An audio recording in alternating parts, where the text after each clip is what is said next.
Well, good morning, kids. How's everybody out there in rock and roll land?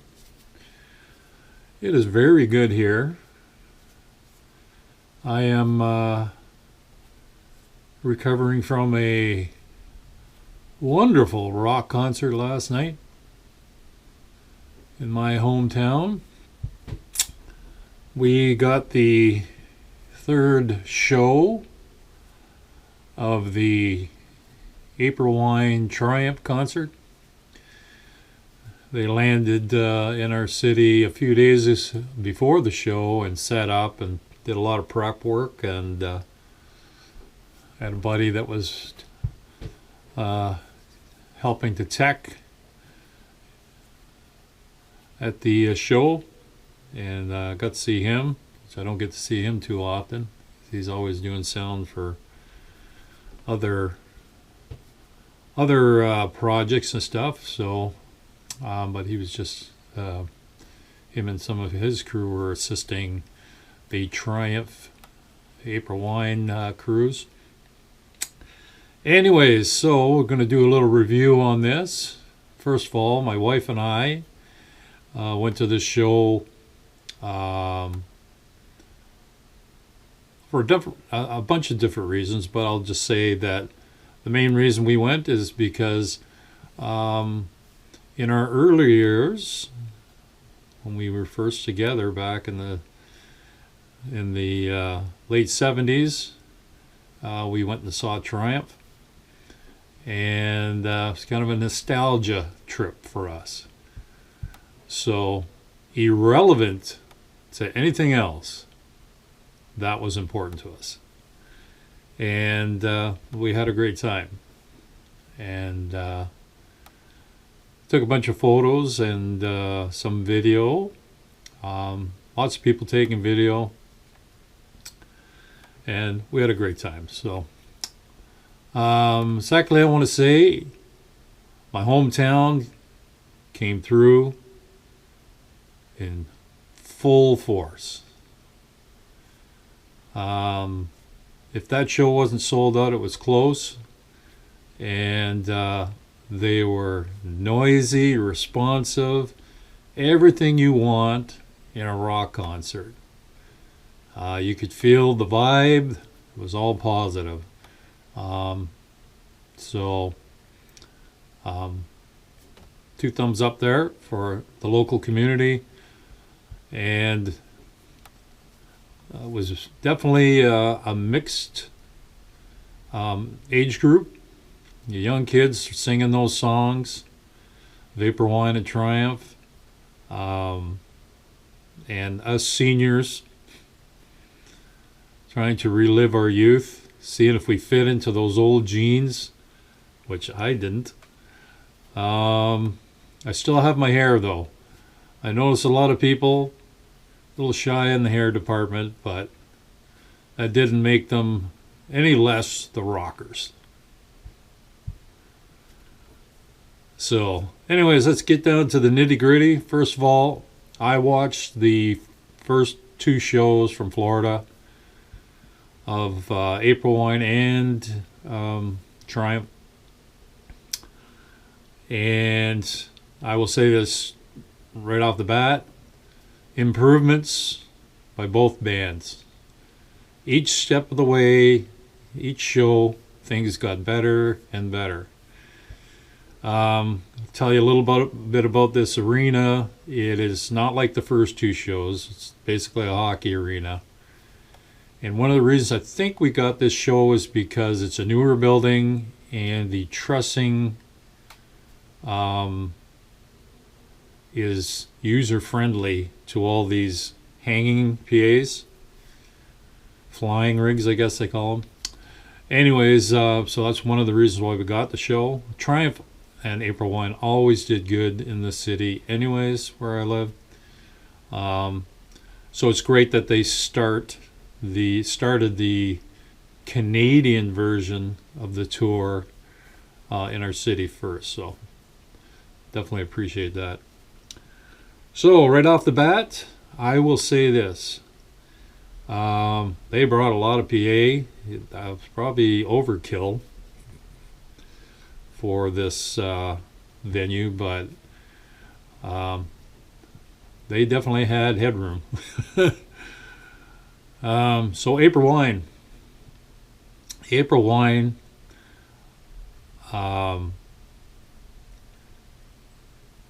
they came out with their A game, I must say. They came out of the gates, energy, tight, dialed in, and they got the crowd going right away.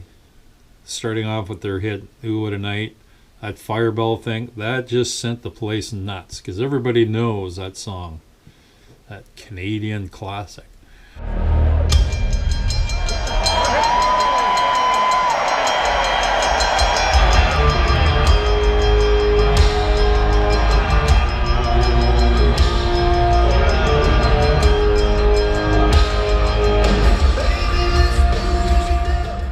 No, they were great. Right from the beginning to end, their set, they improved over the first two also.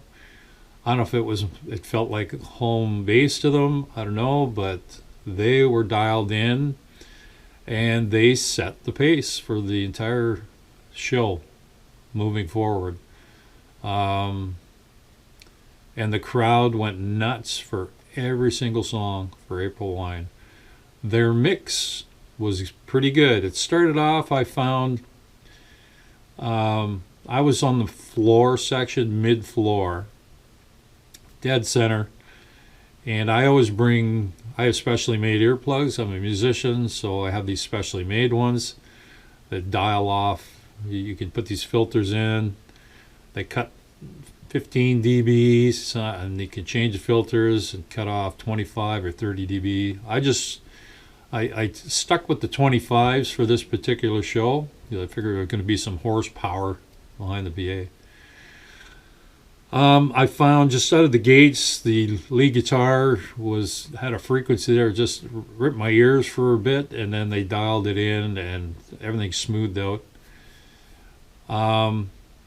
As with the Florida shows, they got just minimal lighting with their April Wine logo.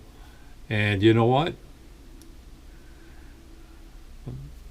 Sometimes in that case, the band comes out and they fight for that stage.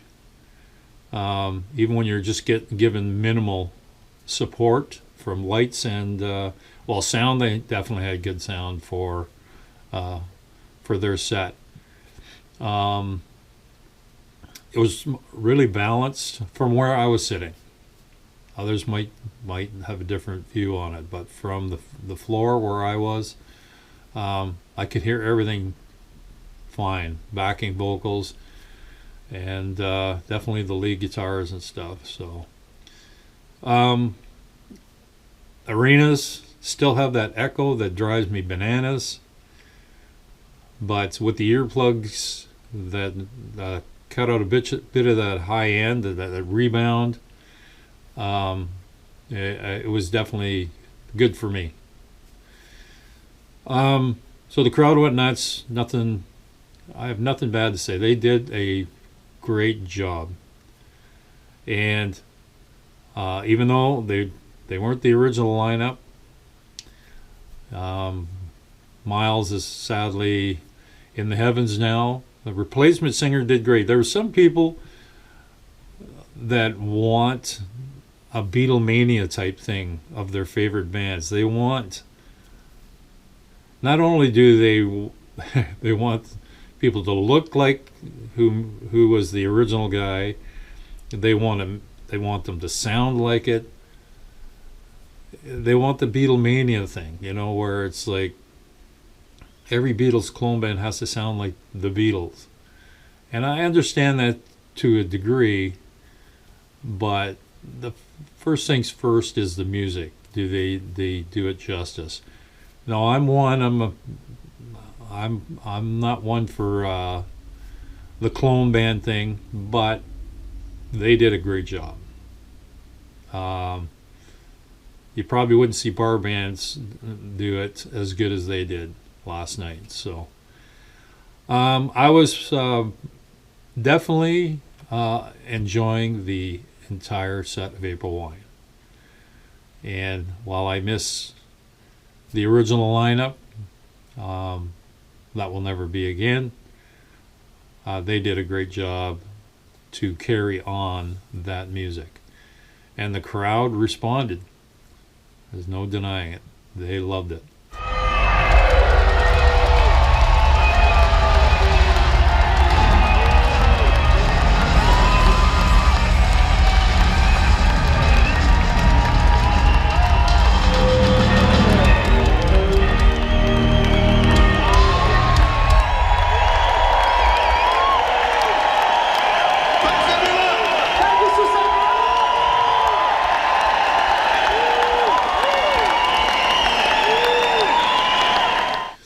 So then we get into the Triumph thing. The cool thing that I found right away is the visuals are obviously amazing when you're in the arena with them.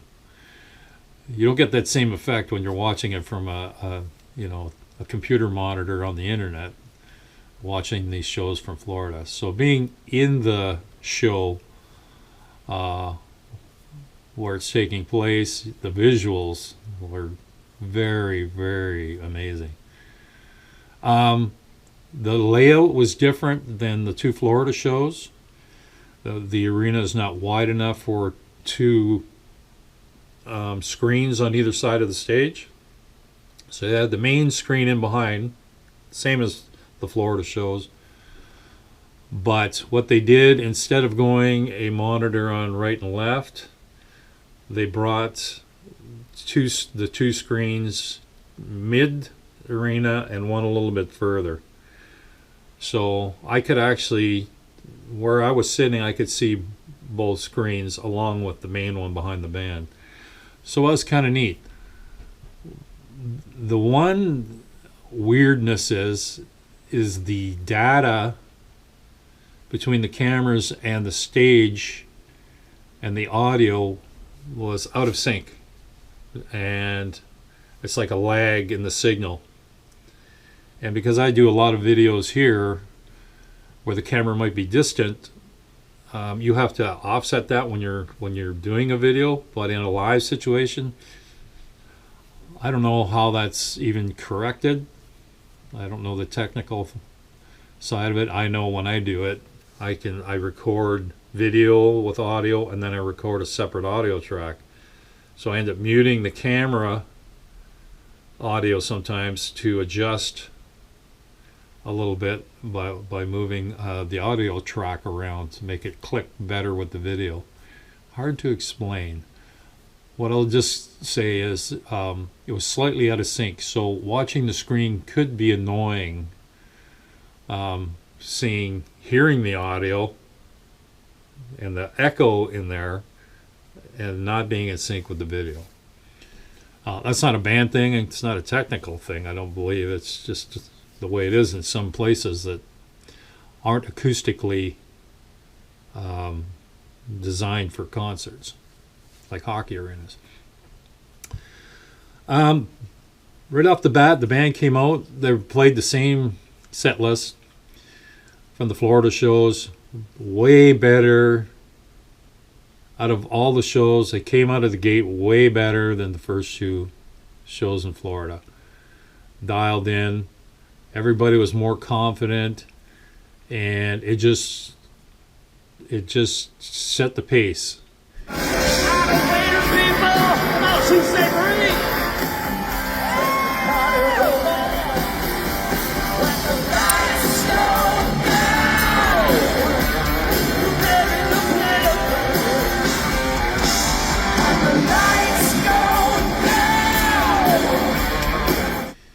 And all the songs, there were some glitches with the click tracks where they were the drummers were chasing the click tracks, because the problem with having all these screens with animations behind is you're playing to a click track for a lot of it. You have to stay in sync with the video, So there's a click track, and a lot of bands do that nowadays. And the drummers are all playing drums to click tracks. People don't understand that. And so whatever the click track timing, speed, tempo is set at when they set up the show in rehearsals, basically that click track is throughout the performance, and the speeds of those songs are set, ahead of time. Now, I saw some complaints of the songs being too slow from the Florida shows, and I agree. There's a couple there that I know when I saw Triumph in my younger days, they used to play those songs a little bit faster. Some songs, it's weird.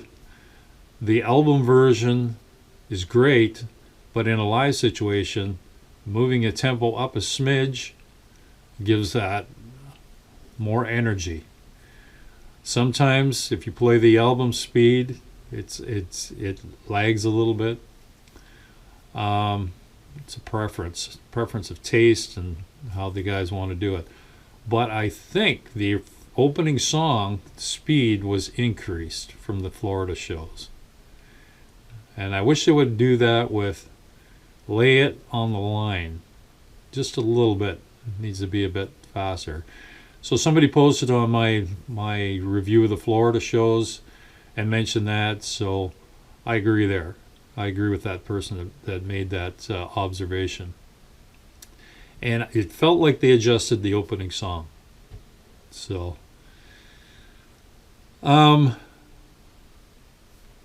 Triumph looked like they were having a great time in the Sioux. It was like old stomping grounds for them and close to home. And the vibe was great. You could tell they were having a good time. The playing was great. I think they did trade off vocals differently. I could be wrong on that. I'm going to have to go back and look at the Florida show, but I think Gil sang one extra song that he didn't sing in the Florida shows. I'm going to check that, though, but don't quote me. And it was nice to do. He also changed how he sang Rocky Mountain Way. I know he's been varying that throughout the 3 shows, but yeah, I think this was probably his better performance on that. Both guitar players played amazingly well. They just seemed to have fun together. It's like the old guard and the new blending. Because Phil X is no slouch on guitar, and neither is Rick Emmett. And the guitar players in April Wine were great also. So, sound-wise, they boosted the old volume up. There was some horsepower happening. And I know that can be a deterrent. So Triumph punched out the volume a bit, and I think some people got into the audio shock, I call it. It's like holy fucking Christ, this is loud. Because I had my musician's earplugs in, my wife had hers in too, and yeah, it was just at the going over the comfort zone, even with the earplugs in. So I took it out a few times, and it was pushing pretty good decibels. Again, I was on the floor. So what they had for the PA, they had the flying system, but they also had subs. They had flying subs too on the lower half, obviously, but they also had a bunch of bass bins right in the middle of the stage on the ground level. So yeah, she was a thumping pretty good, and with 2 drum sets going, whoa. Yeah, being a drummer, it's like, okay, bring it on. But no, I can see, because we had some seniors in the audience, and it was already past their bedtime, and I going deaf and being past their bedtime, well, that could create some issues. But for the most part, they got into it, and their ears probably numbed down a bit. It's like, okay, that doesn't sound so bad now. Meanwhile, they've got the high end blown out of their ears. So, but the mix, I think the mix was better at the show last night than it was for the 2 Florida shows. I can only judge by the video. But I just found with the Florida shows, the backing vocals kept slamming up ahead of the lead vocals. I found Phil X's guitar way too loud sometimes at the Florida shows over Rick Emmett's. Now Rick's using a semi acoustic guitar. I mean, Phil X has a great guitar sound. Can't deny that. But the two sounds are totally different. But I just wish the volume blends were more even in the Florida show. And I also have that issue with those first shows with the vocals. Phil X and the bass player's name escapes me at the moment. Is it Byrne? Can't remember. Anyways, they're powerful singers.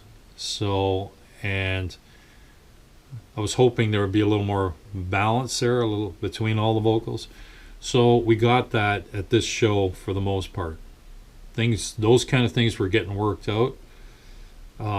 Still having issues with the guitar a bit, but everything was leveling out. So by far, this show was better than the first 2 for overall mix, I think. Everyone's playing was good. Now, one of my complaints, and I have not really too much to complain about for any of these shows except this. April Wine has a flow between their songs. I can't explain it, but being that I've been a bar musician and specialty show musician for many, many years, flow can take away from your performance if that flow gets obstructed by something. So what I found in the 3 shows, and hopefully this gets dialed in better, is April Wine came out, boom, boom, boom. The songs were coming at you. They did a few words. The crowd went nuts. And just when they're chewing that down, they fire into another song. The audience is just, they're in it. They're being pulled. They're being pulled by the band in this direction. Whereas Triumph, the spacing between the songs, there's lag there. And part of that lag is setting up for the click tracks. Again, people have to understand that. I've been in bands where we sequenced keyboards and other things, and you can't make it come any faster. It's like you've got to get the counting because things are in sequence. If they go out of sequence, then you fuck up the whole show. So all bands that have animated screens and things that have to be on time are on a click track. So you wait for that click to start, then you count the band in. That's why you hear with Triumph, you hear a lot of sticks counting, a lot of the hi-hats keeping time through a lot of the stuff. Everything is sequenced, or most of it, from what I can understand from it. They're definitely following click tracks. But anyways, that spacing between the songs is too long. It's almost like everybody's waiting, and I know I've experienced this myself, gone through it. They're waiting for the next song to click in through the click track.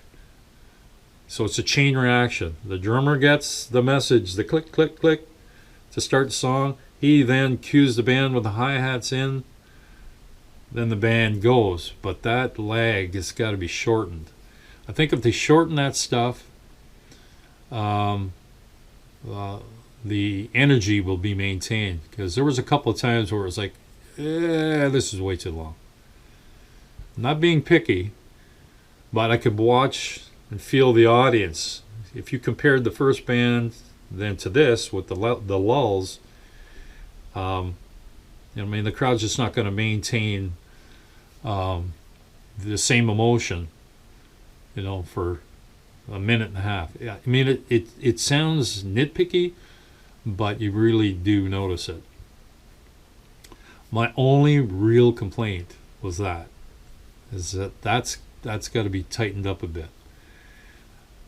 Now, a lot of people were mentioning why the two drummer thing. Okay, I'm going to take a wild guess.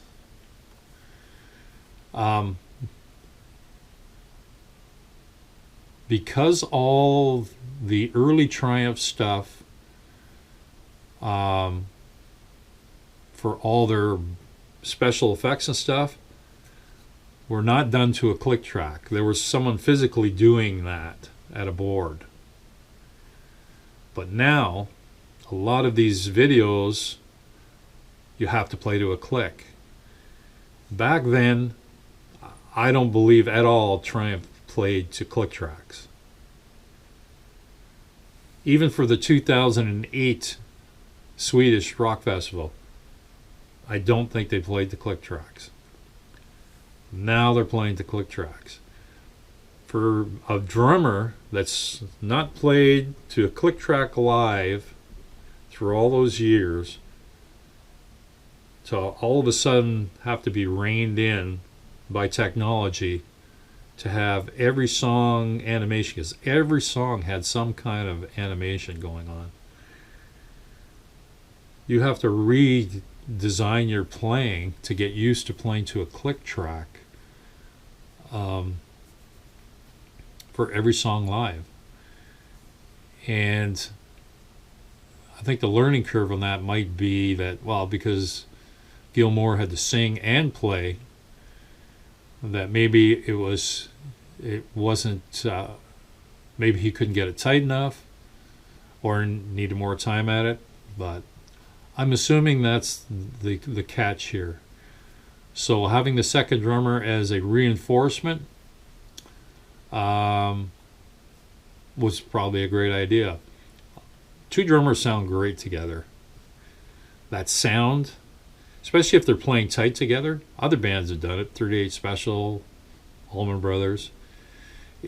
There is a power and a really interesting sound with double drummers. Kim Mitchell even had three drummers at one time for Battle Scar. And man, that sounded great. So that's my assumption on that. They are definitely playing to clicks. Definitely.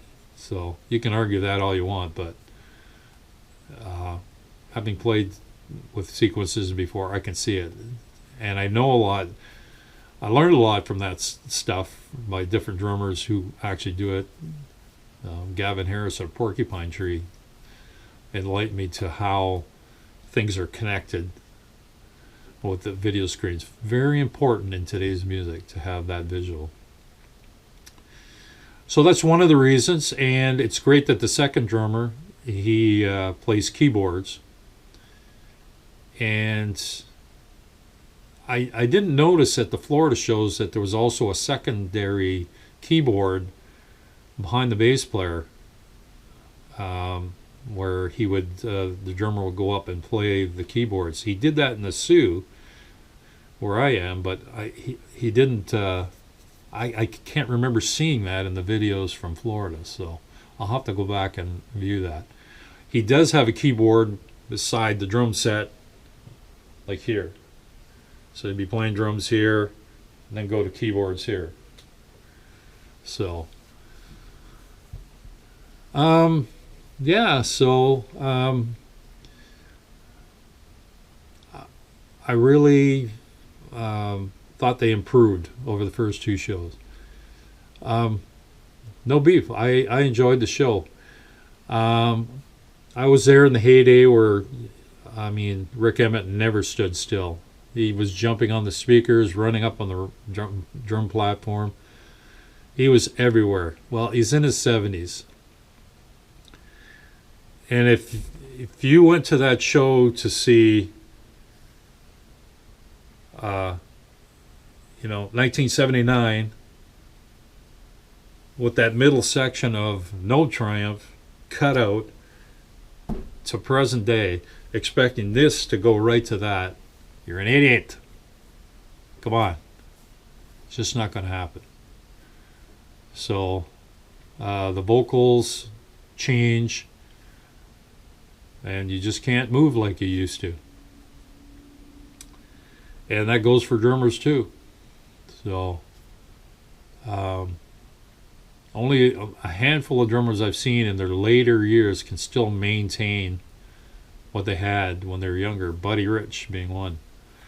So Rick Emmett's vocals were the best out of all three shows. The two Florida ones, the one last night, he did amazingly well, and I was definitely happy that has been progressing. So and I still wish that Gil and Rick sang all the tunes, but some of those songs are really, really high. The band is tuned down. They're not playing in the old keys. So, but it's presentable, and I'm totally cool with that.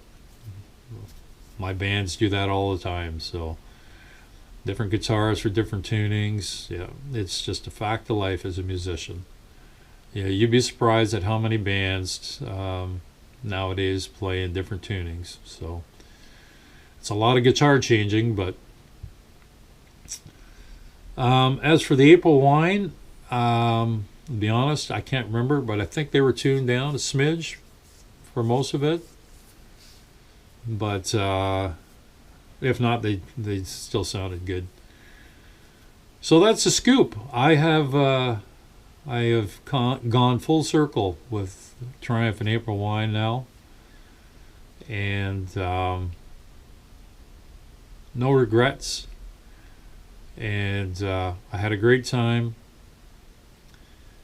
I was hoping somebody posted the whole concert. I recorded it, but I recorded it with a GoPro. My other camera went on the Fritz, and a GoPro, even though the audio is presentable, the visual is not. I could not get, for my seating, I could not zoom with my GoPro. So it's more of a fan-based video for a personal thing for my wife and I.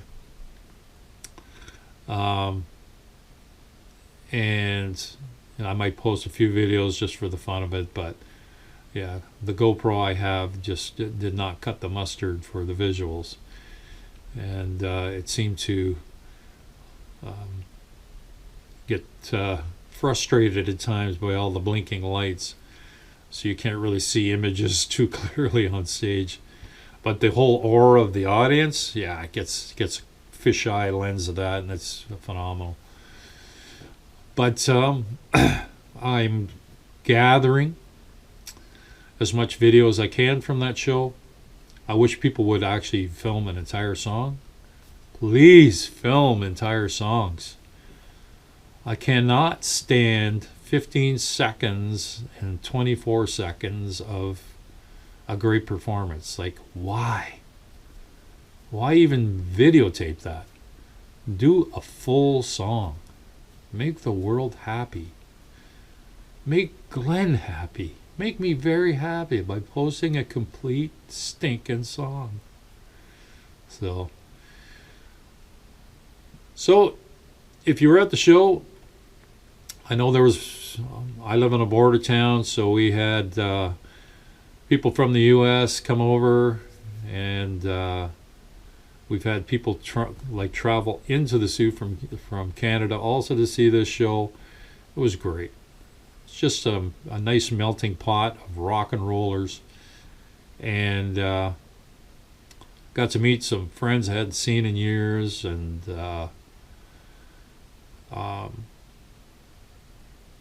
yeah, and some of them probably I hadn't seen since we saw Triumph back in the early '80s for the Thunder 7 tour.